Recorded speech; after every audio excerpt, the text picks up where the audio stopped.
What will happen to you if you go on the Blue Zone diet? So the Blue Zones are regions that are known for their extremely long lifespan of their inhabitants. These regions include Okinawa, Japan, Sardinia, Italy, Nicoya in Costa Rica, Icaria in Greece, and Loma Linda in California in the USA. Now, it's believed that the reason for this incredible longevity is because of their dietary patterns mostly and their lifestyles.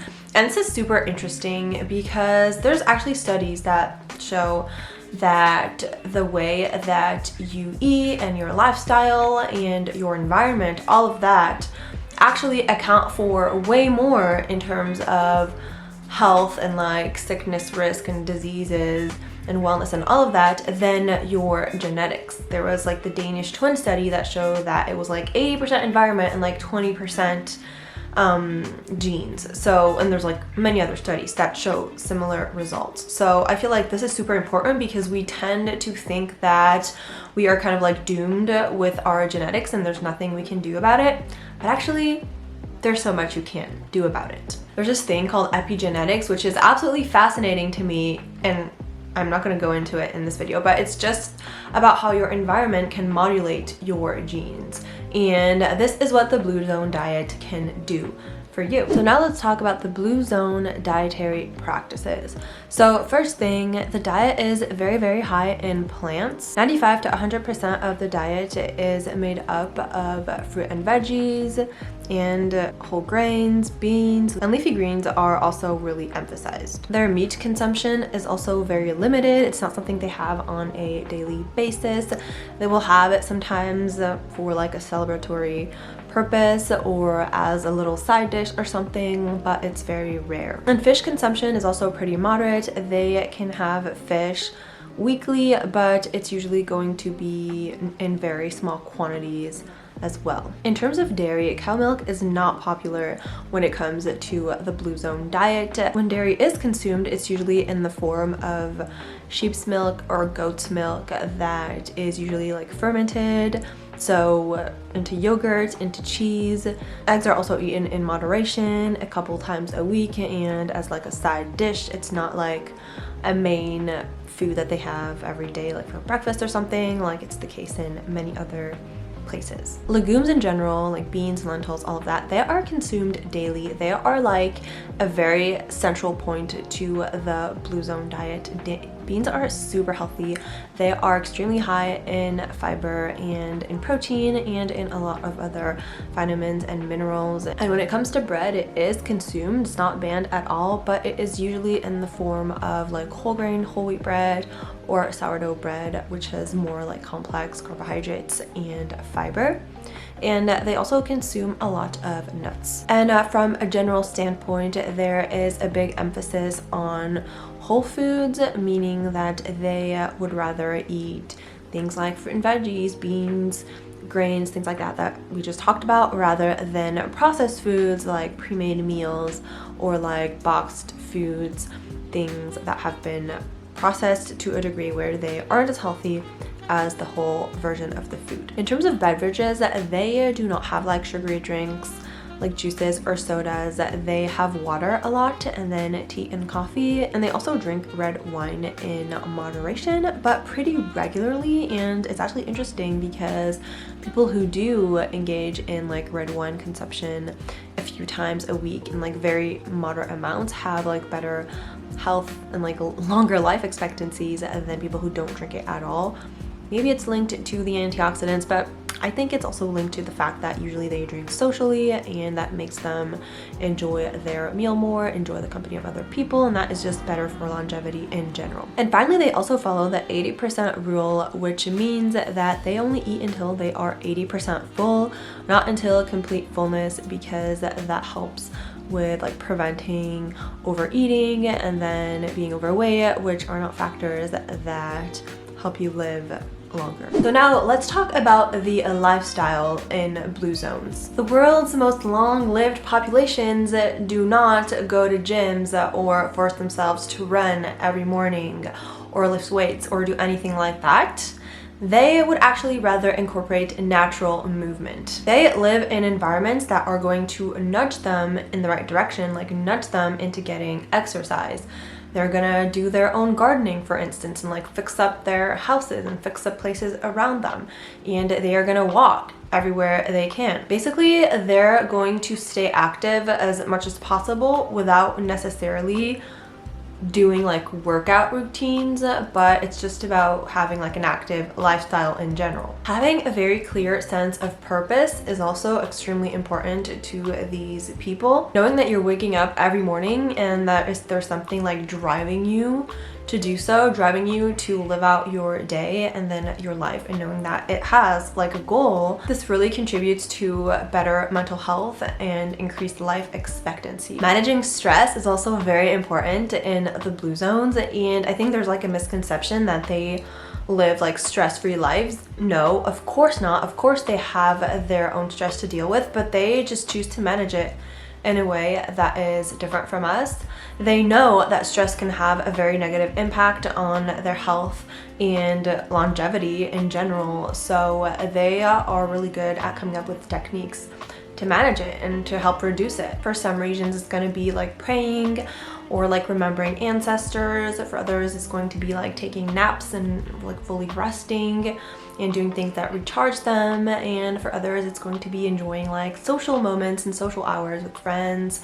Whatever it is, they do things that reduce their stress. A sense of belonging is also very crucial to these people in the blue zones, and participating in like faith-based communities. And this doesn't necessarily pertain to religion specifically or like a type of religion, but it's more about being in a community with people and feeling like a sense of belonging and feeling that you are supported and that you can strive towards like a greater goal, that you all have like a sense of purpose as well, that we talked about earlier. And all of that really helps support them and like improve their well-being in general. Prioritizing family is also super important in these regions, and that can mean caring for like elderly family members, elderly parents, or that can mean committing to a lifelong partner in a way that is like much more like with much more intention than in other communities where like the second something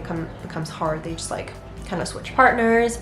It can also be about like caring for your children and really like pouring all you have. It's really about like this family-centric living where it's kind of like a circle of life. When you are a baby, your parents take care of you, and then as time goes on, it becomes like you take care of a partner and your partner takes care of you, and then you take care of your children, and then towards the end of like your parents' life, for instance, you take care of them as well. It's kind of like continually giving and receiving love and care and affection from family. And family isn't the only social circle that is important. Friends are extremely important as well. Like in Okinawa, there are groups of 5 friends who will commit to each other for life, and having these social networks will really support being healthy in general and having like mental, emotional support, also sometimes financial, like materialistic support. And this really contributes significantly to mental health and like happiness, well-being in general. Just a little reminder that you can find all of the services I offer on my website, and that's going to be the first link in the description. You can check out things that are paid, like my nutrition coaching sessions or my courses, but there's also a ton of free material, from webinars to ebooks to checklists to challenges, so make sure to check that out. Now that you know what the Blue Zone lifestyle is, here are some like practical tips to actually help you do it. First thing you need to do is to increase plant-based foods. You can do this gradually. You don't have to like quit anything cold turkey yet, but just make sure that you are eating more plant-based foods, that you're incorporating more plant-based protein sources, and that you are generally like reducing your meat consumption, your like fish consumption, your animal product consumption in general, little by little. Make sure that you're eating a bunch of fruit and vegetables, that you're adding as many as you can to your meals, that you're switching over from like refined grains to whole grains, and that you're really trying to eat 1 serving of beans as often as possible, ideally every day. And then to kind of go along with that, it's important that you eat more whole foods and that you reduce your amount of processed foods. Processed foods can still be convenient to use, and it's okay to have them once in a while, but make sure that you are not over consuming things like chips or candy or like chocolate bars or whatever. Now, another way to apply their lifestyle is to practice mindful eating. They do what's called like the 80% rule that I talked about earlier, so they only eat until they're 80% full. I don't necessarily recommend doing that. I think that it's important to also listen to your fullness, but I also understand that sometimes fullness cues are a little bit skewed because we're used to being like overly stuffed and having that feel as full. So instead, what I recommend doing is really learning to eat more mindfully and to really focus on your meal and on your body signals to know when you're actually hungry, when you're full, and to kind of tune into all these signs that your body is giving you that it either wants food or that it doesn't want food anymore. And in order to help you with that, you can use the hunger fullness scale.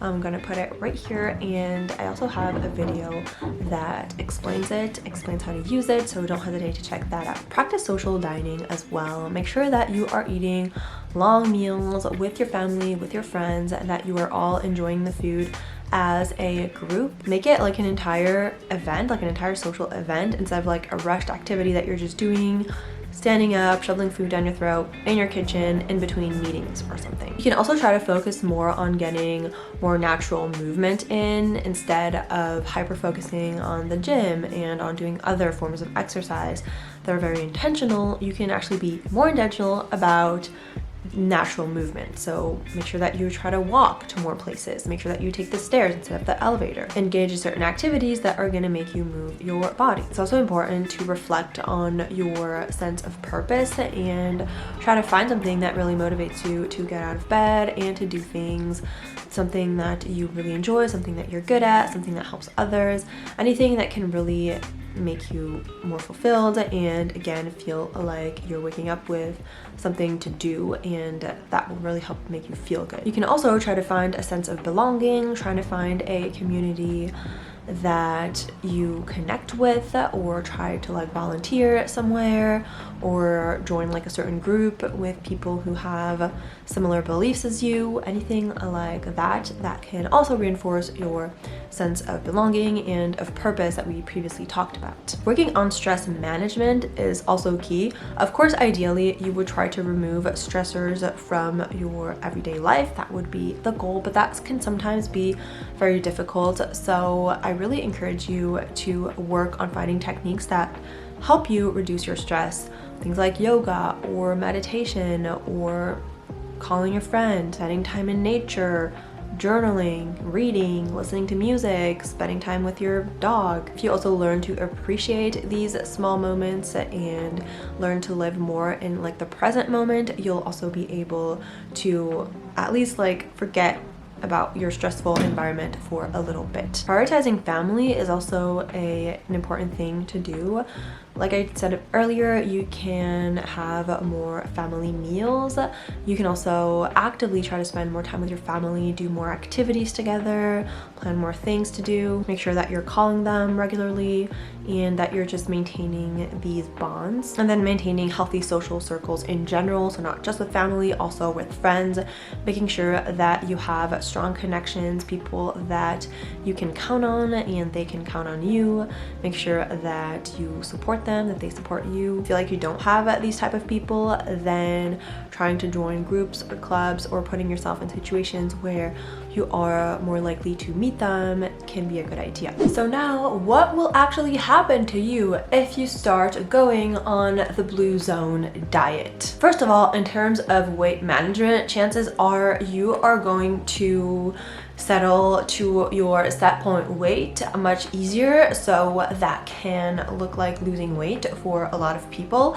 If you are used to eating mainly processed foods, not a lot of whole foods, overeating a lot, and not eating a bunch of fruit and veggies, a bunch of beans and whole grains, and you start doing that, then you're definitely going to be in like better conditions to lose weight. So that's probably going to happen. You're also likely to get improved digestion with the whole grains that you're eating and the fruit and veggies that you're eating and the fermented foods that you're eating. All of that will be good for your gut health. You're going to be getting good probiotics from the fermented foods, and you're also going to be getting good prebiotics from all the fiber that you're eating and all the gut healthy foods that you're eating. So that's going to be much better for your gut health in general, and the healthier your gut, the better your digestion. Chances are you're going to have very regular bowel movements, and everything in that department is going to improve. It's also likely that you're gonna have increased energy levels with a more stable energy intake throughout the day, and again, eating more whole foods, making sure that you're taking the time to eat and that you're eating your meals socially, and that you're eating enough but not too much, and that you're eating a bunch of different healthy foods like fruit and veggies, nuts, seeds, and whole grains, beans, all of that. And if you're used to eating more processed foods, more junk foods, obviously that is going to give you a huge boost in energy. Adopting the Blue Zone diet can significantly reduce your chances of getting certain chronic diseases like heart diseases and like diabetes and like certain types of cancer, because the diet's emphasis on plant-based foods, on fiber-rich foods, plenty of fruit and veggies and beans and things like that, and reduced intake of processed foods and meats will greatly impact your heart health and your metabolic health. And enhanced longevity is perhaps the main reason why people want to follow the Blue Zone lifestyle. You are more likely to live longer if you go on this diet, because it is very rich in things like antioxidants, vitamins, and minerals, and better in managing stress and in like social connections, and all of these things are things that will contribute to a longer life expectancy and not overeating and like overloading our bodies, plus all the social connections and the stress-free as much as possible lifestyle. All of that will really help increase longevity. It's likely that this diet and lifestyle will also improve your mental health if you get into all the like social connection aspect of it, the belonging aspect of it, and the purpose. All of that will really help you. Hopefully you'll learn to manage your stress better and to be around people that help you recharge and support you, and all of that will really help you feel more fulfilled. And having a more mindful life in general, whether that be with food or with like the intention behind things that you do in your lifestyle, that will also really help you feel, again, a better sense of fulfillment, of purpose, and connection, and all of that. So hopefully this video on the Blue Zone diet and the Blue Zone lifestyle in general was interesting and helpful, and you are going to get something out of it and try a few of the tips, apply them to your own life to make it better, to improve it.